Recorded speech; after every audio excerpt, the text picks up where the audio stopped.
Thanks for watching Capital City News, your connection to Salt Lake City government. I'm your host, Poonam Kumar.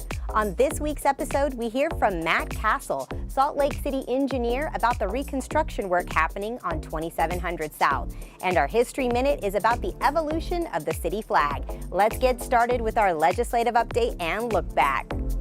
At its March 5th meeting, the City Council adopted amendments regulating car-sharing companies at the Salt Lake City Airport, discussed the development of a neighborhood action plan to support companies adjacent to the new homeless resource centers, and discussed an ordinance to amend the city's zoning code related to the conditional building and site design review. To learn more, visit slc.gov/council. Once partners serving the community, now a full-fledged public safety team, the Salt Lake City Airport Police Department has officially been integrated into the Salt Lake City Police Department. A ceremony was held to recognize the Airport Bureau's 34-year history and to honor the service of their dedicated officers. Mayor Jackie Biskupski and Police Chief Mike Brown welcomed 66 new officers to the SLCpd family with a ceremonial pinning of the new badge. The fully unified SLCpd will continue to serve and protect residents and visitors alike. To learn more, visit slcpd.com. Just last month, Salt Lake City invested nearly $2 million on affordable housing, which will bring just over 130 units to the city. Mayor Jackie Biskupski and community representatives broke ground on Casa Milagros, a 61-unit senior housing project in the Depot District, set to open next spring of 2020. The mayor and community leaders also broke ground on the First Step House Recovery Campus, located in downtown. Construction has begun on 75 units of permanent supportive housing to assist those transitioning from homelessness. This is the first permanent supportive housing in 10 years in the city since Palmer Court opened in 2009. To learn more about growing SLC, the city's 5-year affordable housing plan, and to track goals, visit our dashboard at slc.gov/hand/programs. This spring, one of Salt Lake City's most complained about streets is getting a makeover. 2700 South from 1300 East to Preston Street will be reconstructed to become smoother, safer, and more accessible for all. Matt Cassel, the city engineer, is here to fill us in. 2700 South is our most complained street in the city right now. It is full of potholes. There was some utility construction on the street that has caused the road to be extremely rough, and we are going in and fix that. We're going into a major reconstruction project. We will start construction probably mid-April, completed in October, and we will basically take the street out and repave, put in a brand new street along 2700 South. And we're going from Preston Street to 1300 East.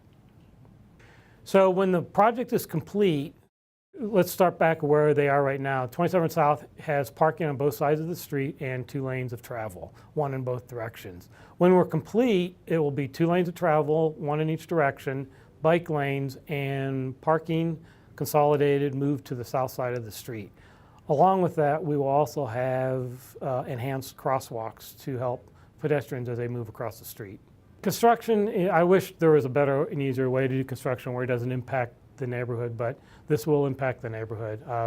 The road's going to completely come out and it'll be repaved completely. There'll be times when the road will be closed. There'll be a lot of times where it'll be open, but it'll be narrow lanes and the lanes will be dirt or gravel.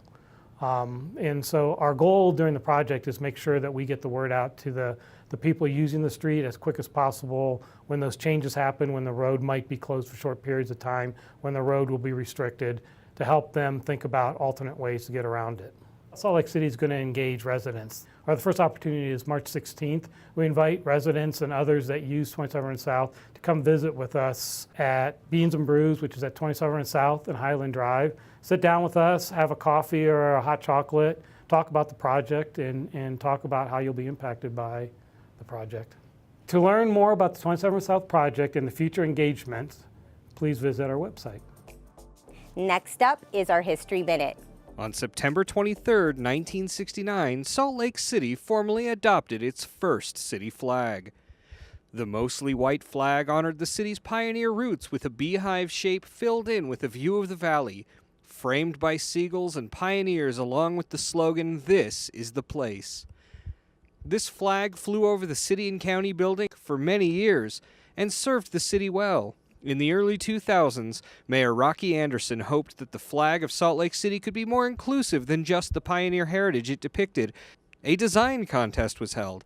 Participants from all over the city and the world submitted designs that would need to be approved by the city council.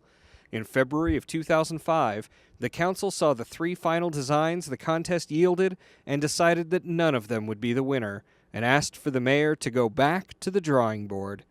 In October of 2006, a final design was finally agreed upon and replaced the old flag with a 4-2 vote from the council. Thanks for joining us for this week's episode of Capital City News. Join us next time to stay up to date on all the latest. For SLCtv, I'm Poonam Kumar.